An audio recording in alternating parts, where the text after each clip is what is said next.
filmé beaucoup, nous a beaucoup filmé étant gamin, et donc la caméra c'était un objet familier pour moi. Ma première caméra, ça a été une Cinégel 9 mm 5, c'est la caméra qui appartenait à mon père. Et à titre personnel, ma première caméra, ça a été une Erxam GL. J'aime bien les caméras parce que j'aime bien l'aspect mécanique des caméras. Mais en ce qui concerne la réalisation, c'est tout à fait secondaire. J'ai fait les arts déco quand j'étais jeune. J'ai travaillé en premier comme dessinateur maquettiste dans l'imprimerie pendant 10 ans. Tout ça, ça donne un peu un sens de la composition, de l'image, etc. Je suis passé au cinéma, ça faisait partie de mes intérêts, comme la photographie, quoi. La photographie, c'est une image un peu comme une peinture, c'est-à-dire que c'est un cadre et un instant qu'on fige. Alors que le cinéma, c'est le développement d'une narration qui est censée intéresser le spectateur. C'est un petit peu comme l'écriture. Quand on écrit quelque chose, on s'adresse à quelqu'un et le cinéma, c'est la même chose. Mon goût aussi du cinéma m'est venu des ciné-clubs et en particulier des cinémas de Limoges qui à l'époque diffusaient quelquefois des films accompagnés par une présentation de Jean-Marie Mas qui à l'époque s'occupait beaucoup de cinéma. Et c'est là que j'ai découvert des films que je ne connaissais pas et qui étaient extrêmement intéressants et dont la présentation m'a apporté quelque chose pour les films que j'ai faits par la suite.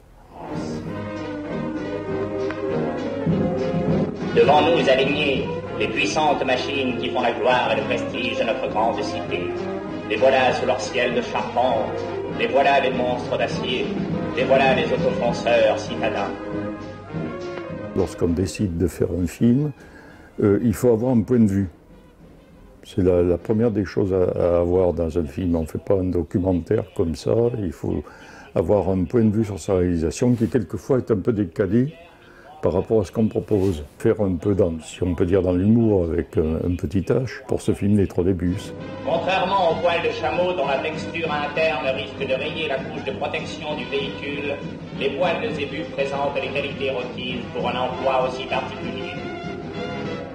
Je l'avais présenté au départ à la Société des Trolleybus comme un documentaire, mais c'est un documentaire un petit peu qui prend des chemins un peu de traverse. La compagnie, ils ne l'ont jamais vu, donc il n'y a pas de problème. Je crois que ça fait un peu rigoler les copains, quoi. C'est ça surtout. Et c'était le but. Lorsque vous êtes en arrêt, que faites-vous? Je serre le frein. Et puis? J'ouvre les portières. Quand je fais un film, c'est pour communiquer, essentiellement.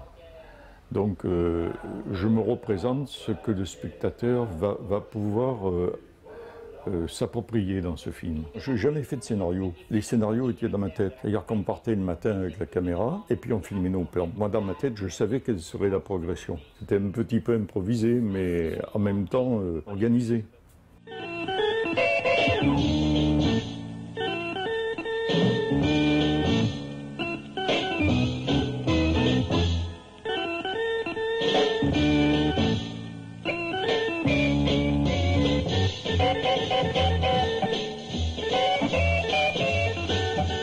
C'est par le dessin animé que je suis arrivé à ce type de film.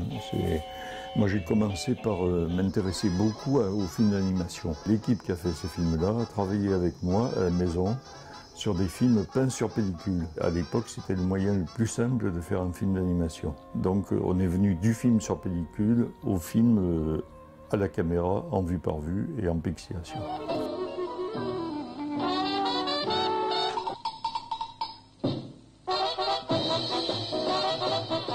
Le procédé de la pixelation, c'est un procédé qui consiste à faire du vue par vue, c'est-à-dire à reconstituer le mouvement par des prises image par image. C'est-à-dire que pour un film qui est tourné à 24 images par seconde en projection, il faut faire donc 24 images, théoriquement. En réalité, on faisait 12 prises de vue avec 2 images à chaque fois. Et ce qui est compliqué, c'est de visualiser le mouvement, c'est-à-dire de donner un tempo à ce mouvement à la prise de vue.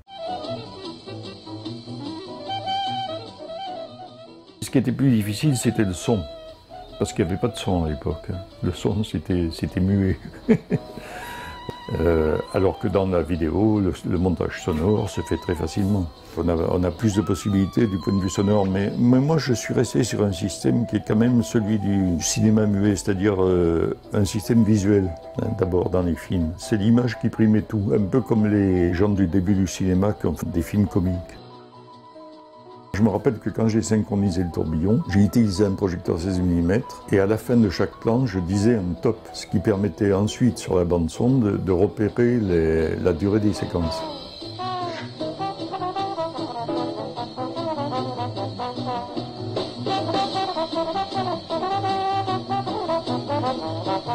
Le cinéma amateur d'aujourd'hui, c'est la vidéo, hein. C'est-à-dire que les gens qui font du cinéma aujourd'hui, ils font totalement différemment, c'est-à-dire ils travaillent avec des caméscopes, ils font du montage virtuel, je veux dire, l'image argentique a totalement disparu, ou pratiquement, du film amateur.